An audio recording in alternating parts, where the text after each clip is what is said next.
আসসালামু আলাইকুম। আমার লাউয়ের প্রজেক্টে এটা দ্বিতীয়বারের মতো সার দেওয়া হচ্ছে। দেখেন আমি কি সার মিশিয়ে নিছি। কিছু ইউরিয়া নিছি, কিছু মাইডা সার আমরা যেটা বলে থাকি, আর সাথে কিছু পটাশ দিয়েছি। তো এই যে দেখতেছেন একটা জারে কিন্তু একটা গাছে আছে। আলহামদুলিল্লাহ গাছের গ্রোথ কিন্তু মাশাআল্লাহ অনেকটাই ভালো আছে। এই দেখেন ডোগা ব্রাঞ্চ বের হয়ে গেছে। তো এই গাছে এখন কিভাবে সার দিব, বস্তার মধ্যে আসলে কিভাবে সার দেয় অনেকে জানে না।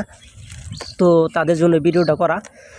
এই গাছের চতুর্দিক দিয়ে সারটা দিতে হবে খুবই অল্প পরিমাণ, যে আমি একটু দেখাইয়া দিচ্ছি।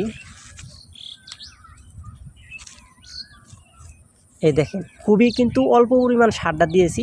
এখন মাটিটা হালকা করে একটু আগলা করে নেব, জানি সারটা যত তাড়াতাড়ি সম্ভব ঘাসের সাথে লাগিয়ে যায়, মিশিয়ে যায়।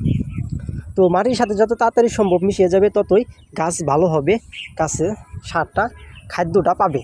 তো যাই হোক, আপনারা দেখলেন কিভাবে আমি বস্তার মধ্যে সার প্রয়োগ করলাম।